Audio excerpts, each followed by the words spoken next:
Говард Лавкрафт. Ведьмин Лог. Сельская окружная школа под номером 7 располагалась у самой границы пустынных и диких земель, простирающихся далеко на запад от города Аркхема. Школьное здание было окружено небольшой рощей, состоявшей в основном из дубов и вязов, среди которых затерялись 2-3 старых клена. Проходившая через рощу дорога вела в одном направлении к Аркхему, а в другом, становясь с каждой милей все менее наезженной, вглубь дремучих лесов, сплошной темной стеной маячивших на западном горизонте. Само здание с первого взгляда произвело на меня неплохое впечатление, хотя в архитектурном плане оно ничем не отличалось от сотен других сельских школ, встречающихся здесь и там по всей Новой Англии. Несколько неуклюжее приземистое строение, стены которого, окрашены в строгий белый цвет, издалека виднелись в просветах меж толстых стволов, окружавших его деревьев. Когда в первых числах сентября 1920 года я прибыл сюда в качестве нового учителя, дом этот был уже очень стар, так что сейчас, учитывая проведенную в последние годы реорганизацию и укрупнение школьных округов, он, скорее всего, заброшен либо вообще снесен. Тогда же местные власти еще кое-как поддерживали эту отдаленную школу скупыми финансовыми подачками, умудряясь экономить на каждой мелочи, а нередко и на вещах крайне необходимых. К моменту моего приезда основным учебным пособием здесь была электрическая хрестоматия Маккафи, увидевшая свет еще на склоне предыдущего столетия. В общей сложности моим заботам вверялось 27 юных душ. Это все были отпрыски окрестных фермерских семей. Алленов, Уэйтли, Перкинсов, Данлоков, Эбботов, Телботов. Среди прочих был там и Эндрю Поттер. Сейчас я не могу припомнить в точности все обстоятельства, при которых я впервые обратил особое внимание на Эндрю Поттера. Это был довольно рослый и крепкий для своих лет мальчик с неизменно угрюмым выражением лица, отстраненным блуждающим взором и густой копной вечно взъерошенных черных волос. Первое время, встречаясь с ним глазами, я не мог отделаться от какого-то тревожного ощущения. Позднее я начал к этому привыкать, но все равно каждый раз в таких случаях чувствовал себя не очень уютно. Эндрю учился в 5 классе, хотя при желании мог бы легко перейти сразу в 7, а то и в 8. Вся беда была в том, что желание это у него напрочь отсутствовало. К другим ученикам он относился сдержанно, чтобы не сказать равнодушно. Они же, в свою очередь, избегали с ним ссориться, хотя и не проявляли особого дружелюбия. Порой мне казалось, что они просто боятся иметь с ним дело. Вскоре я понял, что это его подчеркнутое безразличное отношение к своим сверстникам в равной степени распространяется и на меня самого. Вполне естественно, что столь необычный вызов со стороны одного из учеников заставил меня приглядеться к нему повнимательнее. Причем я старался делать свои наблюдения украдкой, насколько это было возможно в условиях школы, где все дети помещаются в одной, не слишком-то просторной классной комнате. В конце концов, мне удалось подметить весьма озадачившую меня деталь. Иной раз, прямо посреди урока, Эндрю Поттер вдруг слегка вздрагивал, как вздрагивают, услышав неожиданный резкий окрик, и настораживался, словно воспринимая какие-то слова или звуки, недоступные слуху остальных. Отчасти это напомнило мне поведение животных, когда они реагируют на звуковые волны, не улавливаемые человеческим ухом. Не видя иного способа удовлетворить свое любопытство, я счел нужным навести кое-какие справки. Один из учеников 8 класса, Уилбер Данлок, имел привычку задерживаться после уроков, чтобы помочь мне прибраться в классе. «Уилбер», — обратился я к нему однажды вечером, — «насколько я заметил, ты и другие ребята как будто сторонитесь Эндрю Поттера. Почему?» Он замялся с ответом, взглянул на меня подозрительно и, наконец, пожав плечами, нехотя выдавил: «Он не такой, как все». «Что ты имеешь в виду?» Уилбер покачал головой. «Ему наплевать, будем мы с ним водиться или не будем. Для него мы все пустое место». Он явно не был расположен продолжать разговор на эту тему, и мне стоило немалых трудов извлечь из него хоть какую-нибудь информацию. Как выяснилось, семья Поттеров жила за холмами на запад отсюда, в той стороне, куда вела поросшая травой почти всегда безлюдная проселочная дорога. Небольшую долину, где размещалась их ферма, здешние жители называли Ведьмин Лог. По словам Уилбера, это было недоброе место. Жили Поттеры вчетвером: Эндрю, его старшая сестра и их родители. Они почти не общались с другими людьми в окрестностях, даже с Данлоками, своими ближайшими соседями, чей дом стоял в полумиле от школы и откуда до ведьминого лога было по прямой через лес мили 4.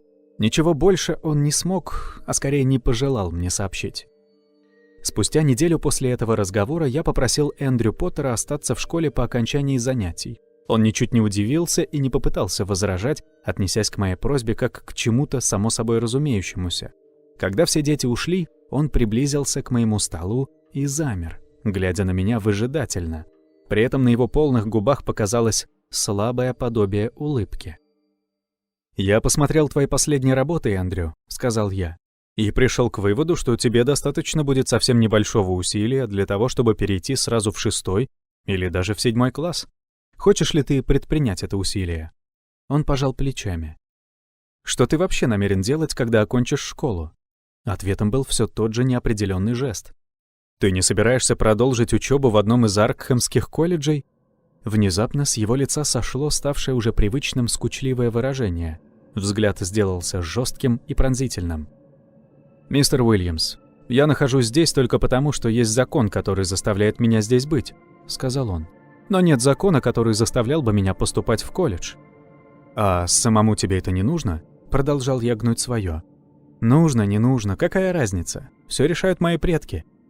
«Что ж, тогда есть резон поехать к ним и поговорить как следует», — сказал я решительно. «Прямо сейчас. Заодно и тебя подвезу». На мгновение что-то похожее на тревогу промелькнуло в его глазах, но сразу же вслед за тем он принял свой обычный равнодушный вид, вновь пожал плечами и отошел к двери, дожидаясь, пока я соберу свои тетради и книги в портфель, который по привычке всегда носил с собой. Потом он молча проследовал до машины и уселся в нее с насмешливой и, как мне показалось, высокомерной улыбкой. По дороге мы не разговаривали, что вполне соответствовало тому настроению, которое овладело мной, едва автомобиль достиг поросших лесом западных холмов. Ветви огромных деревьев низко нависали над дорогой, и чем дальше мы ехали, тем темнее становилось вокруг. Короткий октябрьский день был уже на исходе, а густые кроны, смыкаясь и переплетаясь друг с другом, почти закрывали доступ к земле и без того неяркому свету. Первое время еще встречались небольшие поляны, но и те очень скоро исчезли. Начиналась по-настоящему глухая чаща. Все так же молча Эндрю ткнул пальцем вперед, указывая на едва заметное ответвление от основной дороги. Свернув, мы очутились в тесном, чуть шире обычной тропы, лесном коридоре, на который с обеих сторон наступали заросли кустарника и странные, уродливые искривленные деревья. Несмотря на все мои познания в ботанике, мне не удавалось определить большую часть из попадавшихся на нашем пути растений. Лишь однажды я разглядел нечто весьма отдаленно напоминавшее побеги камнеломки. Возможно, это была какая-то ее мутация. Но мне уже некогда было раздумывать о подобных вещах. Заросли внезапно расступились, и я, не успев просигналить, въехал во двор перед домом Поттеров. Солнце уже скрылось за темным массивом леса. Строения фермы были погружены в сумрак.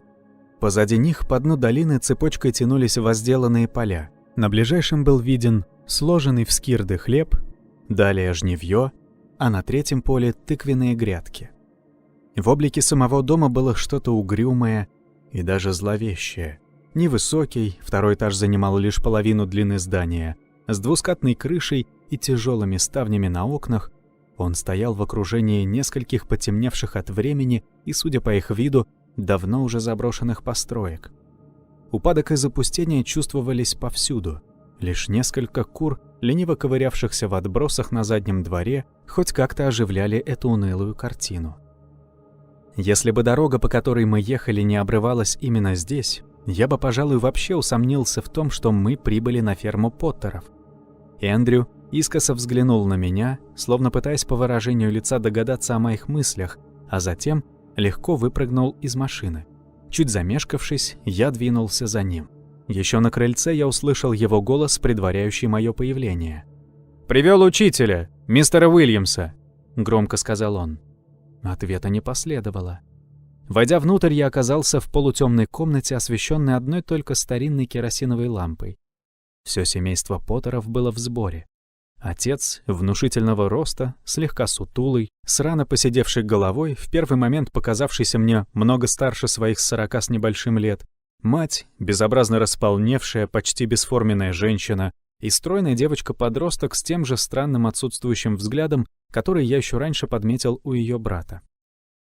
Эндрю в нескольких словах представил нас друг другу, и все четверо молча уставились на меня, видом своим недвусмысленно намекая, мол, давай не тяни, выкладывай, с чем пришел, да и ступай себе прочь. «У меня к вам разговор насчет Эндрю», — сказал я. «Он делает большие успехи и мог бы уже в ближайшее время перейти в следующий класс, если, конечно, немного постарается». Это сообщение не вызвало у присутствующих энтузиазма. «Он и сейчас, пожалуй, не сплоховал бы среди восьмиклассников», — добавил я для убедительности. «Если он будет сейчас в 8 классе», — подал голос Поттер-старший, «тогда потом его наверняка пошлют в колледж, ведь он будет слишком мал, чтобы совсем кончать учебу. Я знаю, есть такой закон». Слушая его, я невольно вспомнил все, что мне говорил Уилбер Данлок о замкнутом образе жизни этого семейства, и тотчас же уловил внезапно возникшую в комнате напряженность. В их отношении ко мне намечалась пока еще неясная перемена. К тому моменту, когда отец закруглил свою мысль, внимание всех четверых уже было поглощено чем-то происходившим не столько вокруг, сколько внутри них самих. Я не был уверен в том, что они вообще расслышали мои возражения. «Не думайте же вы, что такой способный парень, как Эндрю, должен всю жизнь прозябать на этой ферме», — сказал я. «Здесь ему не так уж плохо», — отрезал глава семьи. «Кроме того, это наш сын, и незачем вам соваться в наши дела, мистер Уильямс». Его неожиданно угрожающий тон привел меня в замешательство. Одновременно я начал все явственнее ощущать атмосферу враждебности, исходившей, впрочем, не от самих людей, а откуда-то со стороны, от окружавшей меня обстановки, от низкого потолка и темных стен этого мрачного помещения. «Благодарю вас», — сказал я. «Пожалуй, мне пора». Повернувшись, я быстро вышел из дома. За мной увязался Эндрю. «Зря вы расспрашивали о нас, мистер Уильямс», — сказал он мне на улице. «Отец просто сам не свой делается, когда узнает о таких вещах. Вы ведь говорили с Уилбером Данлоком?» Я обернулся, уже занеся одну ногу в машину. «Это он сам тебе сказал?» Эндрю мотнул головой. «Это сказали вы, мистер Уильямс», и, сделав пару шагов обратно к дому, бросил через плечо. «А знает он куда больше, чем вы смогли из него вытянуть». Прежде чем я успел задать еще один вопрос, он исчез за дверью. Несколько секунд я простоял в нерешительности. Так или иначе, мой выбор был уже сделан. В сумерках старый дом представился мне огромным и злобным чудовищем, а окружавшие его леса, казалось, были готовы надвинуться и раздавить меня, словно жалкую букашку.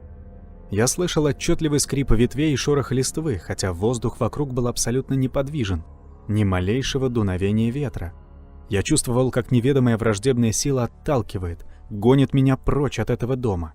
И все время, пока я гнал по узкой лесной дороге, мне чудилось за спиной яростное дыхание незримых преследователей.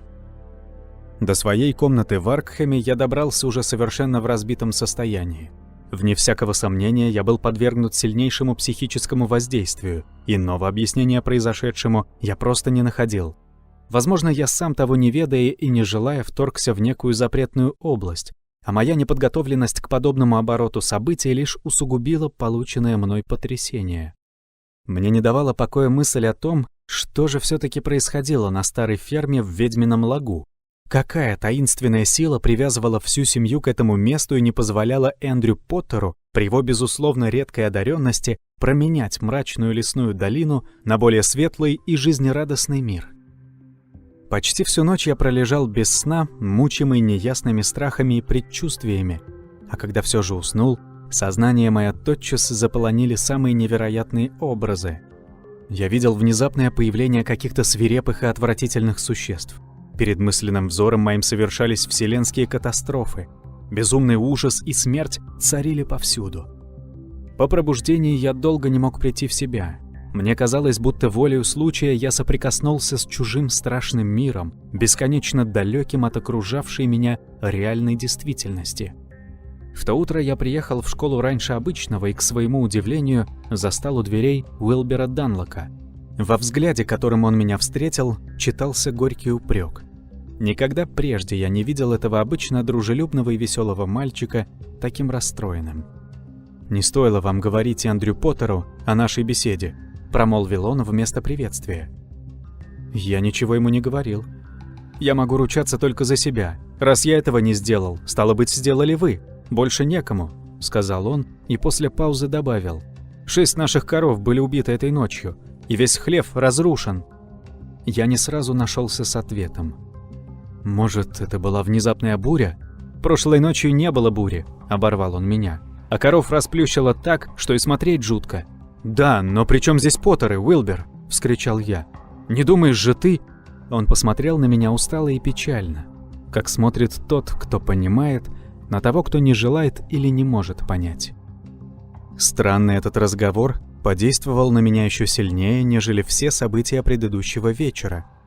Уилбер был убежден в наличии связи между моими расспросами насчет Поттеров и неожиданной гибелью полдюжины коров на ферме своего отца.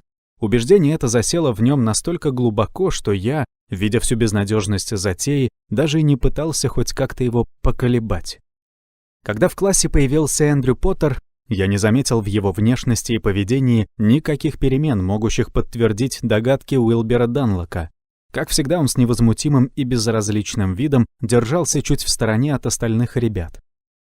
Кое-как дотянув до конца учебного дня, я не мешкая отправился в Аркхэм, где первым делом зашел к редактору местной газеты, с которым у меня еще ранее сложились неплохие отношения. Будучи членом окружной коллегии просвещения, он в свое время очень помог мне с обустройством на новом месте.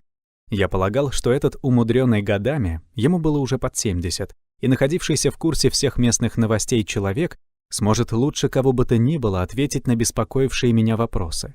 Вероятно, я выглядел несколько возбужденным, ибо не успел я перешагнуть порог редакторского кабинета, как он, недоуменно шевельнув бровями, поинтересовался. «Какие-нибудь неприятности, мистер Уильямс?» Я не стал углубляться в детали, поскольку боялся, что в данной обстановке рассказ мой может прозвучать неубедительно. Вместо этого я лишь спросил. «Скажите, вам ничего не известно о Поттерах? Тех, что живут в Ведьмином лагу к западу от моей школы?» Он посмотрел на меня с удивлением. «А сами вы будто ни разу не слышали о старом колдуне Поттере?» И тут же спохватился. «Ну, конечно! Откуда? Вы ведь из Браттлборо. Вряд ли до жителей Вермонта доходят слухи о том, что творится в здешних краях. Он жил когда-то в лагу и был уже древним стариком к тому времени, когда я впервые его увидел. Нынешние Поттеры — его дальние родственники. Они перебрались сюда из Верхнего Мичигана, когда колдун Поттер скончался и завещал им все свое имущество». «А что вы еще знаете о них?» — спросил я. «Не более того, что мог бы рассказать вам любой из местных старожилов. Когда они впервые здесь появились, это были милые, приветливые люди. Сейчас же они ни с кем не общаются и вообще очень редко покидают свою усадьбу. Да, еще эти разговоры о гибели животных на окрестных фермах». Так, слово за слово, я выведал все, что он знал о семействе Поттеров. Это была удивительная мешанина из старых легенд, полусказочных историй и очень немногих достоверных фактов. Оказывается, колдун Поттер состоял в отдаленном родстве с небезызвестным колдуном Уэйтли, проживавшим где-то в районе Данвича, человеком дурным и опасным, как о нем отозвался редактор. Старый Поттер вел замкнутый образ жизни, о настоящем возрасте его ходили самые невероятные слухи, подтвердить либо опровергнуть которые не было никакой возможности, поскольку люди опасались иметь с ним дело и вообще избегали без особой на то нужды появляться вблизи ведьминого лога. Большая часть полученных мною сведений являлась, разумеется, чистейшим вымыслом. Это касается рассказов о каком-то неведомом существе, якобы спустившемся с небес и обитавшем в его доме или даже в нем самом вплоть до его смерти, об одиноком путнике, который был найден умирающим на лесной дороге и успел что-то пробормотать о внезапно набросившейся на него гнусной слизистой твари с присосками на щупальцах. Слушая эти и им подобные истории, мне оставалось лишь удивляться неисчерпаемому богатству людской фантазии. Добросовестно пересказав мне все, что он когда-либо слышал о Поттерах, редактор тут же на первом попавшемся листке нацарапал записку, адресованную заведующему библиотекой Мискатоникского университета в Аркхэме. «Скажите ему, что вы хотели бы взглянуть на эту книгу. Может, статься, она вас заинтересует, хотя, кто знает». Он пожал плечами. «Нынешняя молодежь мало что принимает на веру». Без промедления, даже не завернув никуда поужинать, я направился в университет. Мной двигало отнюдь не праздное любопытство. Прежде всего, меня занимала судьба Эндрю Поттера. Я надеялся так или иначе найти способ вызволить его из нынешнего состояния и открыть перед ним дорогу в большой мир. В университетской библиотеке я отыскал старичка-заведующего и вручил ему записку. Прочитав ее, тот как-то странно взглянул на меня, попросил обождать и удалился за стеллажи, прихватив с собой связку ключей. Стало быть, эта книга хранилась у них под замком. Ждать принялось очень долго. Между тем чувство голода давало о себе знать все сильнее, и я уже начал проклинать свою поспешность, которую, впрочем, в глубине души считал оправданной и даже необходимой.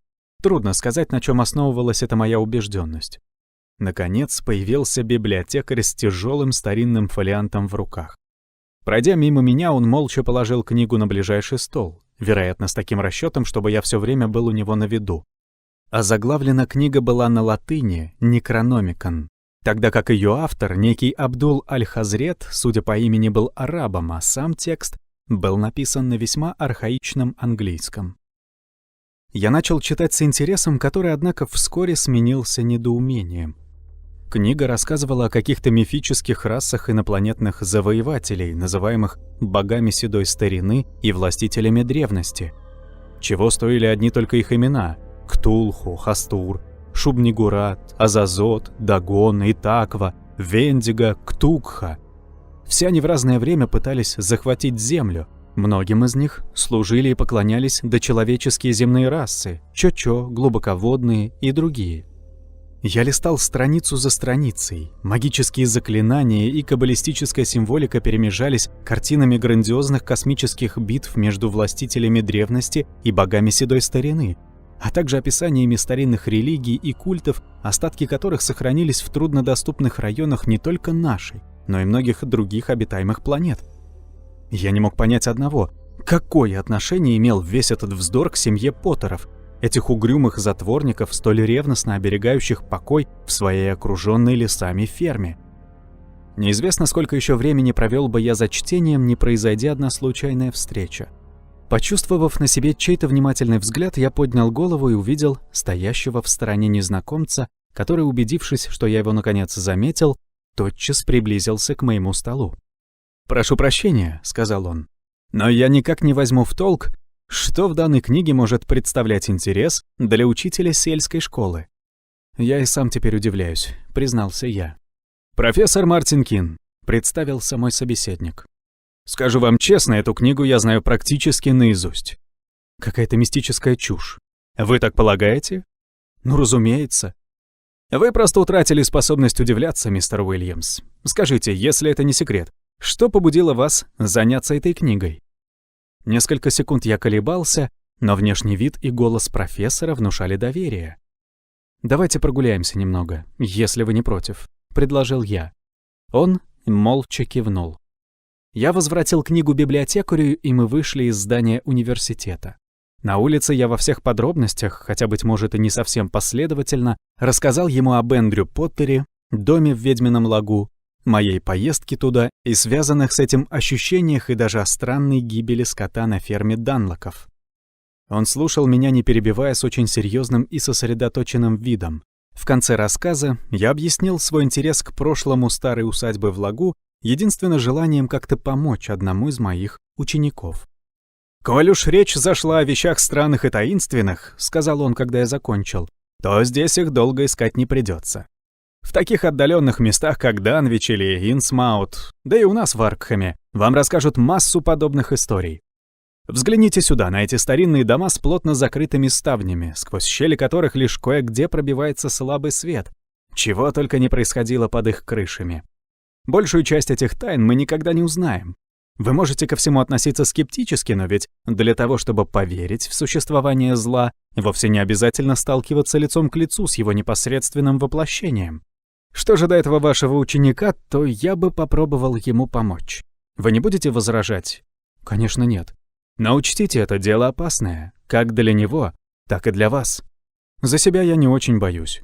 Для мальчика, впрочем, эта опасность не может быть больше, чем та, которой он подвергается в его настоящем положении. Даже смерть была бы для него не самым худшим исходом. Вы говорите загадками, профессор. Ничего, со временем все прояснится. Ну, вот и мое жилище. Прошу вас, заходите, мистер Уильямс. Мы поднялись на крыльцо одного из старинных домов, о которых как раз перед тем говорил профессор Кин, и прошли через комнату, заполненную книгами и разного рода антикварными вещами. В гостиной хозяин предложил мне кресло, предварительно убрав с него стопку книг, и попросил подождать, пока он сходит на второй этаж. Отсутствовал он недолго. Я даже не успел как следует оглядеться и освоиться в непривычной обстановке.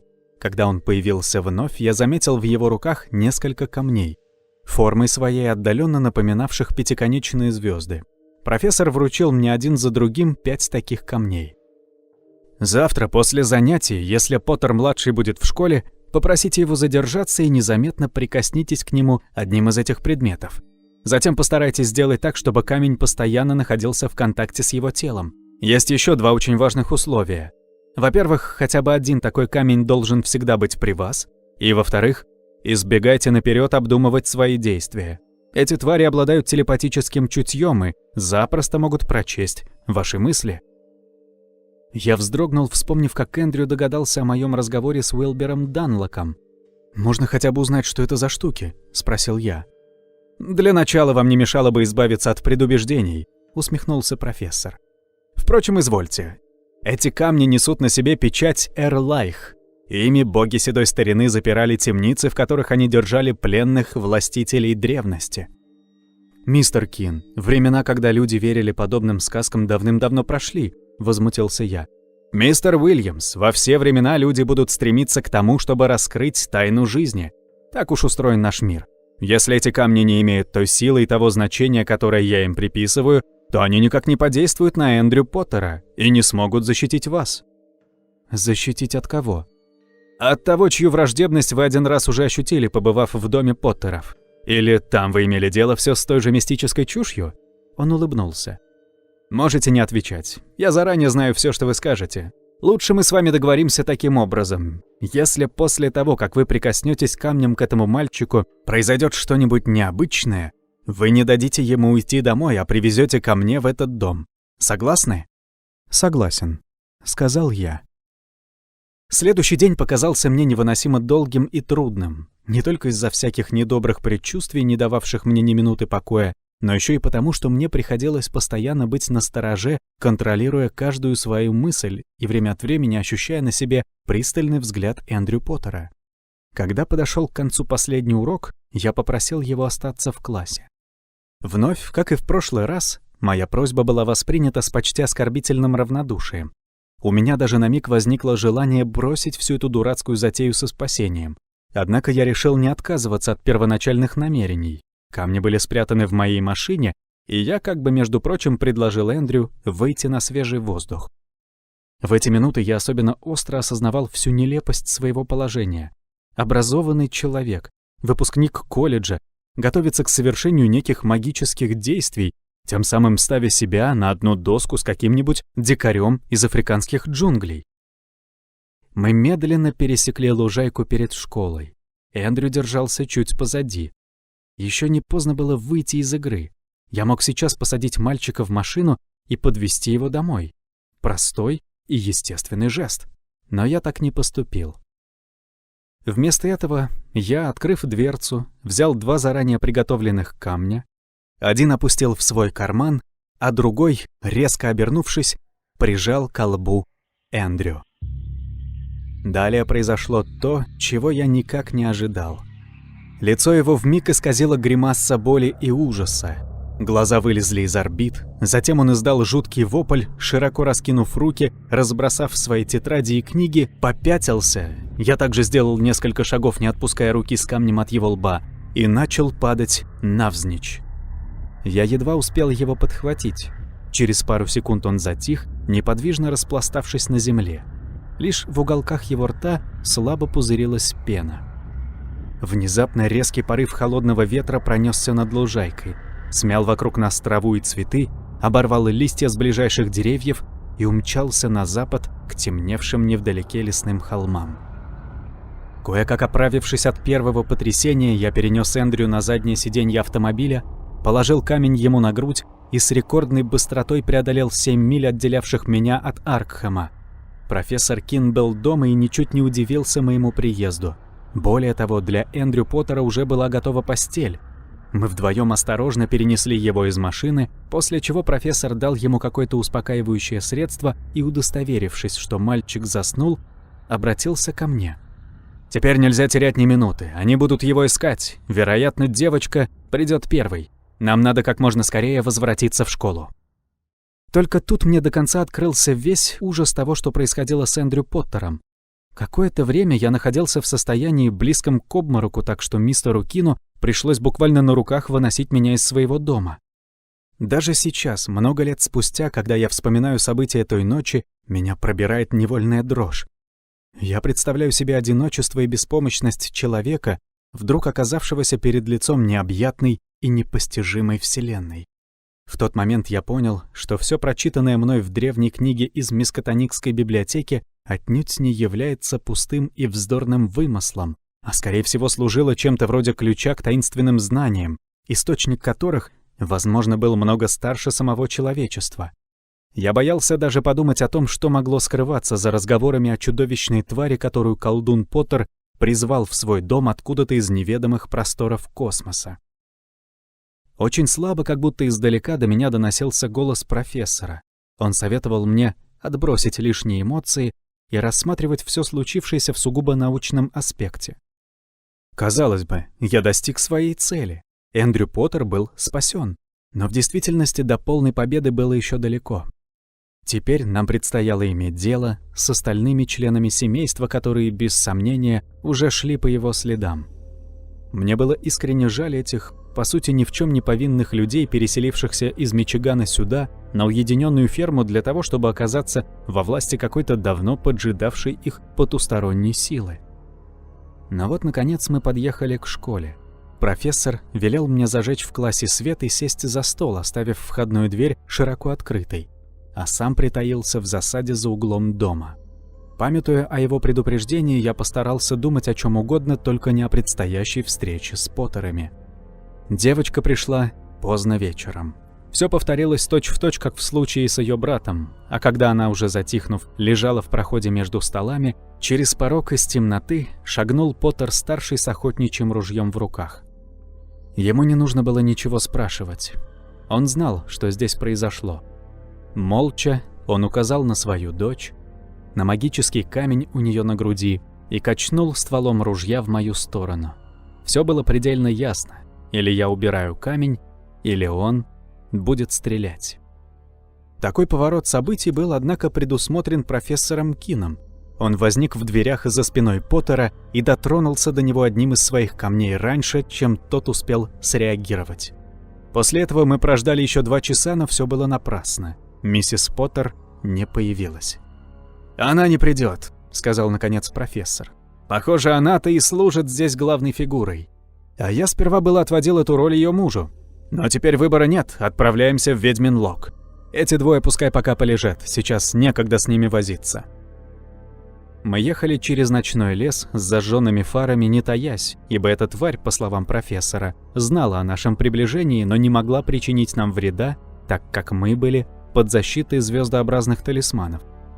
Машина наша буквально продиралась сквозь заросли. Казалось, кусты и деревья, растущие по сторонам дороги, протягивают свои крючковатые ветви и пытаются нас задержать. Когда мы въехали во двор усадьбы Поттеров, дом был погружен в темноту, за исключением лишь одного освещенного окна. Профессор выскочил из автомобиля со своим саквояжем, в котором лежали магические камни, и быстро обошел вокруг дома, запечатав ими обе двери и все окна. Я издали заглянул в комнату и увидел хозяйку, сидевшую за кухонным столом. На сей раз, однако, она мало походила на ту женщину, с которой я встречался здесь совсем недавно. Теперь ей уже не было нужды притворяться. Вместо вялой и рыхлой, ко всему безразличной толстухи, передо мной был напряженно замерший, готовый к решительной схватке зверь, лишь до поры скрывающийся за человеческим обликом. Закончив к тому времени свои манипуляции с камнями, мистер Кин принес откуда-то со двора охапку сухого хвороста, свалил его на крыльце дома и поджег, не обращая внимания на мои достаточно громкие протесты.